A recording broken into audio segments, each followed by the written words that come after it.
Gadis itu penasaran, ia berjalan menyusuri jalan yang dilalui oleh Yo, hingga akhirnya rasa penasaran gadis itu terjawab. Mobil Yo berhenti saat lampu merah menyala. Merasa bahwa itu adalah kesempatan untuk dirinya membalaskan perbuatan sang pemilik mobil, ia pun segera menghampiri mobil Yo. Pucuk dicinta ulam pun tiba, kini saatnya membalas perbuatanmu, hai tuan. Ia meraih sebuah batu sebesar kepalan tangan yang ia temukan di pinggir jalan, kemudian menimpuk mobil Yo dengan batu tersebut. Buk! Seketika lamunan Yo buyar setelah mendengar suara keras dari luar. Sebuah benda besar menghantam bodi mobil mewahnya. Apa itu? Pekik Yo sembari menoleh ke arah belakang dan memperhatikan sekelilingnya.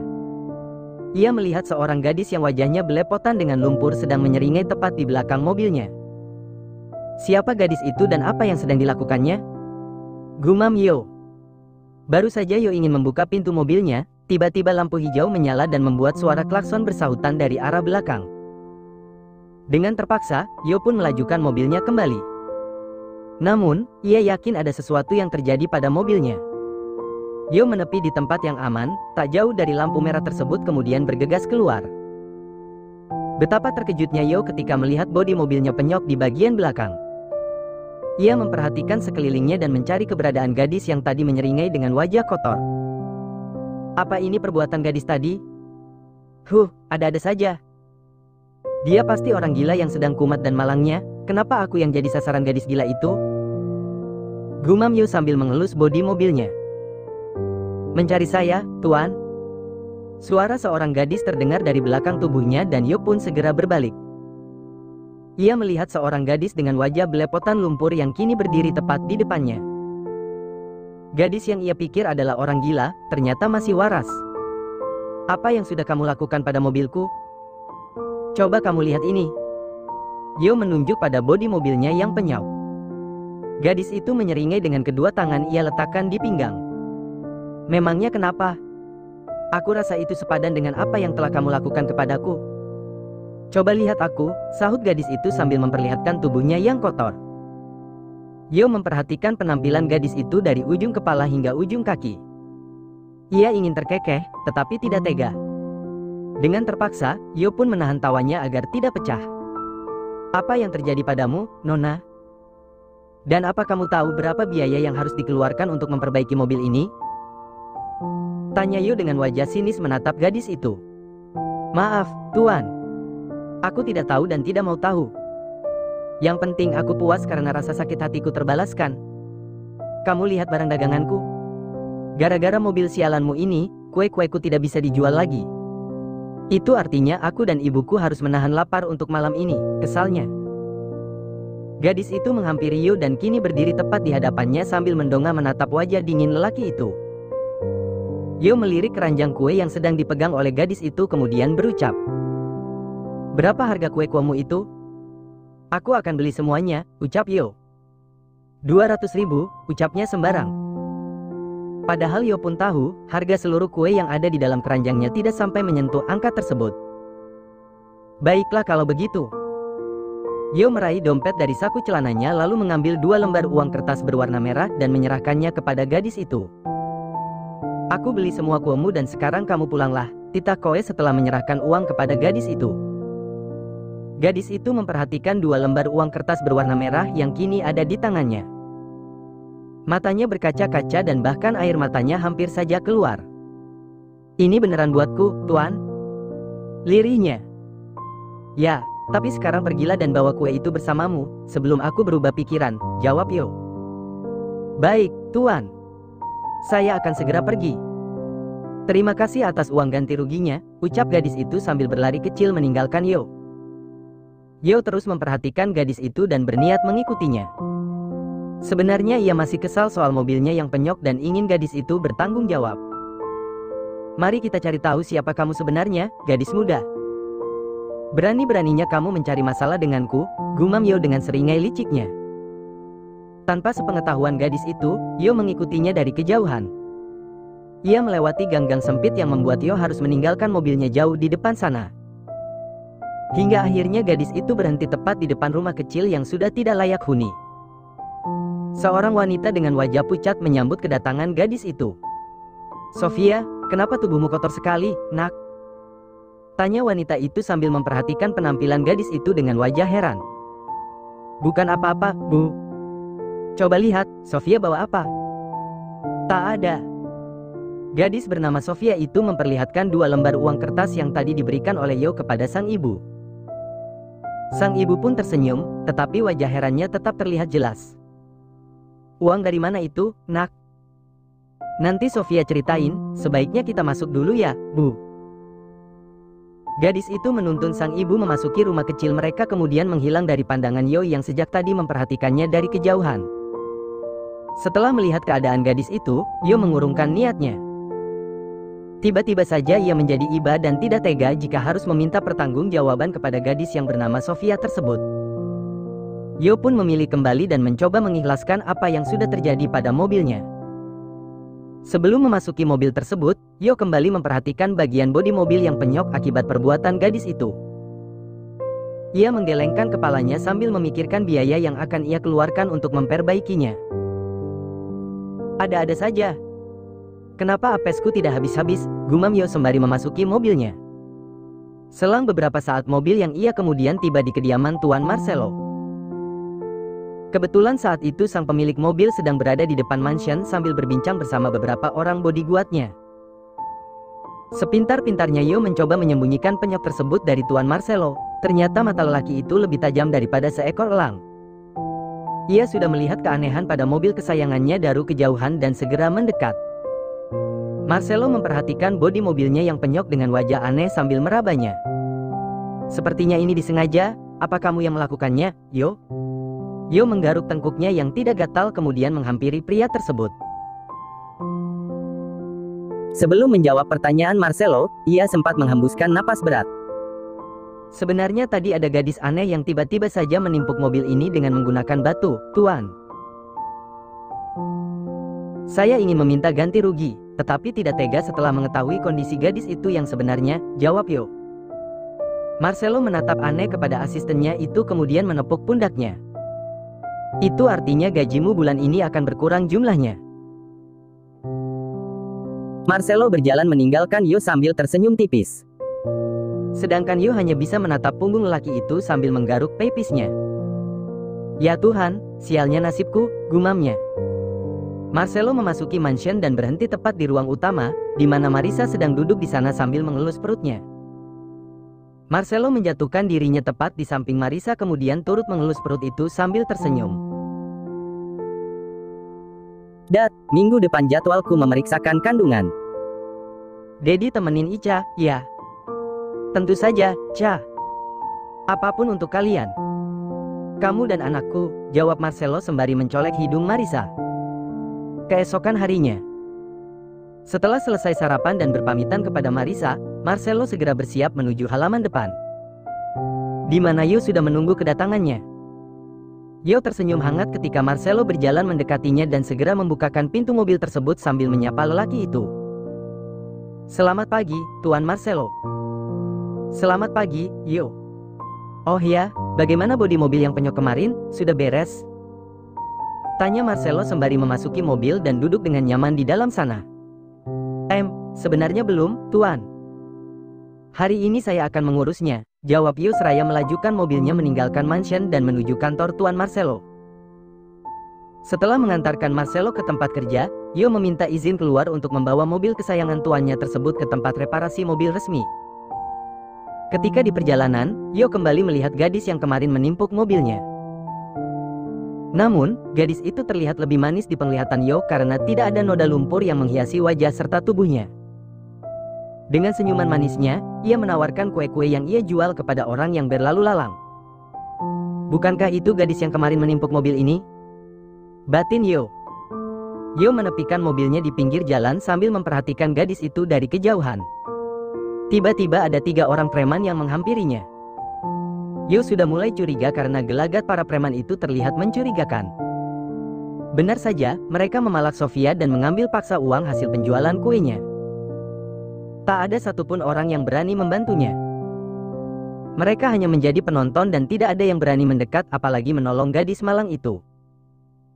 Sofia terlihat memohon kepada para preman itu agar uangnya dikembalikan, tetapi para preman itu tidak menggubrisnya. Malah sebaliknya, mereka menertawakan kemalangan Sofia dan lebih parahnya lagi kue-kue milik Sofia pun dilemparkan oleh mereka hingga kue-kuenya jatuh berserak di tanah. Sofia menangis lirih sambil memunguti kue-kuenya yang masih bisa diambil. Yo benar-benar meradang. Wajahnya memerah dan rahangnya terlihat dengan jelas. Ia keluar dari mobilnya kemudian berjalan menuju para preman itu. Berhenti. Tita Hyo yang kini berdiri tepat di belakang ketiga preman itu. Ketiga preman itu berbalik kemudian menatap Yo sambil menyeringai. Wah, wah, wah. Sepertinya orang ini ingin menjadi pahlawan kesiangan rupanya, ucap salah satu preman sambil tergelak dan diikuti oleh kedua temannya. Kembalikan uang gadis itu. Tita Hyo. Ketiga preman itu kembali tergelak mendengar perintah Yo. Bagaimana jika kami tidak mau? Tanya salah satu dari mereka. Itu artinya kalian mencari mati, sahut Yo. Yo menghampiri ketiga lelaki itu dan terjadilah perkelahian 3 lawan 1. Mereka mengerubuti Yo dan meluncurkan pukulan berkali-kali ke arah Yo. Namun, tak satu pun yang mengenai tubuhnya. Bahkan pakaiannya saja tidak tersentuh oleh ketiga preman itu. Bukan mudah melawan seorang Yo, ketika Yo sudah mulai mengeluarkan berbagai jurusnya, ketiga orang itu babak belur hanya dalam hitungan menit. Ampun, Tuan. Ampun. Lirih mereka sambil meringis menahan sakit karena tubuh dan wajah mereka dipenuhi dengan luka lebam akibat pukulan Yo. Belum lagi darah segar yang masih mengucur dari sudut bibir dan hidung ketiga lelaki itu. Salah satu dari mereka, dengan gemetar menyerahkan uang milik Sofia kepada Yo. Ini uangnya, Tuan. Tapi, biarkan kami pergi. Kami berjanji tidak akan mengganggu gadis itu lagi. Yo meraih uang itu kemudian menyerahkannya kembali kepada Sofia yang masih shock melihat perkelahian antara Yo dan ketiga preman itu. Sekarang pergilah dan jangan pernah ingkari janji kalian. Jika sampai kalian macam-macam lagi padanya, aku tidak akan pernah mengampuni kalian, ucap Yo. Terima kasih, Tuan, ucap Sofia dengan bibir bergetar. Ini tidak gratis, kamu harus membayarnya, jawab Yo ketus dengan wajah dingin menatap Sofia. Sofia menekuk wajahnya. Tadinya ia begitu terkagum-kagum melihat sosok Yo yang begitu tangguh, bagai seorang pahlawan super yang datang menyelamatkannya, tiba-tiba saja menjadi ilfil setelah mengetahui bahwa lelaki itu pamrih. Menginginkan sesuatu di balik pertolongan yang ia lakukan. Berapa yang harus aku bayar, Tuan? Aku tidak punya uang lagi. Uangku hanya ini, lirih Sofia sembari memperlihatkan uang yang tadi diambil preman. Selembar uang kertas berwarna biru dan sisanya hanya uang perak dan beberapa lembar uang 5.000-an. Yo melirik jumlah uang yang ada di atas telapak tangan Sofia sambil berdecih. Cih, aku tidak butuh uangmu yang tidak seberapa itu. Aku butuh dirimu, kemarilah. Titah Yo. Mendengar jawaban dari Yo, Sofia malah ketakutan. Tubuhnya bergetar dan tangannya menggenggam erat baju yang sedang ia kenakan. Yo yang tadinya melangkah, tiba-tiba kembali berbalik setelah sadar gadisnya itu tidak mengikutinya. Kenapa diam di situ? Ketus Yo. Jangan macam-macam padaku, Tuan. Aku memang miskin, tetapi aku masih punya harga diri. Aku tidak akan menjual tubuhku kepadamu, ucapnya sambil mundur beberapa langkah ke belakang. Yo bergidik ngeri mendengarnya jawaban gadis itu. Ia tidak menyangka bahwa ternyata Sofia salah mengartikan ucapannya barusan. Yo menghampiri gadis itu kemudian mendorong kepala gadis itu dengan jari telunjuknya. Yang ingin menikmati tubuhmu, siapa? Hah, yang benar saja. Kamu itu bukan tipeku. Kamu kasih gratis pun, aku tidak mau. Sofia menghembuskan napas lega sambil terkekeh pelan. Syukurlah kalau begitu. Untung Tuan tidak bernafsu dengan tubuhku, gumamnya, tetapi masih terdengar jelas di telinga lelaki itu. Jangan banyak bicara, sekarang ikuti aku. Titahnya. Baik, Tuan. Jawab Sofia dengan penuh semangat. Walaupun Sofia tidak tahu bayaran seperti apa yang harus ia berikan kepada lelaki itu. Namun, ia akan melakukan apa saja yang diperintahkan oleh Yo selama lelaki itu tidak meminta dirinya menemani di atas tempat tidur. Yo menuntun Sofia menuju mobilnya dan setibanya di tempat itu, Yo kembali membahas masalah bodi mobil yang penyok tersebut. Kamu lihat penyok ini? Akibat perbuatanmu ini, aku mendapat teguran dari bosku dan yang lebih parahnya lagi, aku harus ganti rugi dengan gajiku. Oleh sebab itu, aku ingin kamu mengganti semua uang yang akan aku keluarkan untuk membayar perbaikan mobil ini. Sofia tersenyum kecut mendengar penuturan Yo. Tapi aku hanya orang miskin, Tuan. Jangankan untuk mengganti uang gajimu, buat makan saja susah. Belum lagi biaya pengobatan ibuku, lirihnya. Yo mengangkat sebelah alisnya ketika mendengar penuturan Sofia saat itu. Yo teringat akan wanita parubaya yang kemarin menyambut kedatangan gadis itu dan ia yakin, wanita berwajah pucat itu adalah ibu dari Sofia. Sebenarnya ibumu sakit apa? Ada masalah pada ginjalnya, Tuan. Ibu sudah bolak-balik rumah sakit dan sekarang ibu sudah pasrah, sahut Sofia dengan kepala tertunduk. Yo menghembuskan napas berat, kemudian melangkah menuju pintu mobil di samping kiri kemudian membukanya. Sekarang masuklah, titah Yo. Sofia sempat terdiam sejenak sebelum akhirnya ia masuk dan duduk di dalam mobil sambil berdecak kagum. Sedangkan Yo segera menyusul gadis itu, dengan duduk di depan kemudi. Wah, Tuan. Aku tidak tahu mimpi apa semalam, hingga hari ini saya bisa duduk di dalam mobil semewah ini, ucap Sofia sambil menepuk jok yang sedang ia duduki. Seandainya aku punya HP canggih seperti teman-temanku, mungkin aku akan berfoto selfie di dalam mobil ini kemudian menguploadnya ke medsos, sambungnya sambil terus memperhatikan mobil Yo dengan seksama. Ternyata kamu itu banyak omong. Nanti jika kita sudah tiba di mansion, sebaiknya tutup mulutmu. Bicaralah yang penting-penting saja. Apalagi di hadapan Tuan Marcelo dan Nona Marisa. Mereka bisa pusing mendengar suara berisikmu, ucap Yo sambil melajukan mobil tersebut menuju mansion. Mansion, Tuan Marcelo, Nona Marisa. Siapa mereka? Tanya Sofia kebingungan. Untuk mengganti kerugianku, kamu harus ikut bekerja di mansion sebagai pelayan di sana. Dan kedua orang itu adalah bosmu, sang pemilik mansion. Jangan sampai membuat mereka kecewa, apalagi saat ini Nona kami tengah hamil muda, jangan membuat kesalahan sedikit pun jika tidak ingin dipecat. Bekerja? Sebagai pelayan? Serius, Tuan? Tanya Sofia dengan mata membulat sempurna. Ya. Dan berhentilah melotot seperti itu, apa kamu ingin matamu keluar dari pelupuknya? Ah ya, maaf, Tuan. Aku terlalu senang mendengarnya. Selama ini aku sudah berusaha mencari pekerjaan ke sana kemari, tetapi tak ada yang bersedia menerimaku. Mungkin karena aku hanya lulusan SMP dan tidak memiliki keahlian apapun, lirihnya. Kalau begitu bersyukurlah karena aku akan memperkerjakanmu dengan gaji di atas rata-rata. Dan jangan lupa untuk mencicil uang ganti rugi padaku. Siap, Tuan. Jawab Sofia dengan penuh semangat. Mobil yang dikemudikan oleh Jie pun tiba di halaman mansion. Lagi-lagi, Sofia bergumam ria dengan mata membulat sempurna setelah melihat kemegahan bangunan itu. Wah, Tuan. Ini namanya apaan? Rumah, gedung atau apa? Terserah apa katamu, sekarang cepat keluar. Titah Yo. Sofia pun segera keluar dari mobil kemudian mengikuti Yo yang berjalan mendahuluinya memasuki mansion. Langkah Yo yang panjang, membuat Sofia kewalahan ketika mengikutinya. Ya ampun, Tuan. Tidak bisakah kamu jalan perlahan agar aku tidak kesulitan mengikutimu? Gumamnya dengan setengah berlari. Ketika melewati ruang utama, mereka bertemu dengan Marisa. Saat itu Marisa ingin menemui ibunya, ada sesuatu hal yang ingin ia bicarakan. Nona Marisa, sapa Yo sambil membungkuk hormat kepada Marisa. Sofia menghampiri Yo dengan mata membulat menatap Marisa. Tuan, siapa wanita cantik itu? Dia manusia atau boneka Barbie? Cantik sekali, kata Sofia dengan setengah berbisik kepada Yo. Apa yang aku katakan barusan kepadamu? Kesal Yo. Sofia teringat akan pesan lelaki itu bahwa dia tidak boleh banyak bicara. Hanya boleh bicara yang penting-penting saja.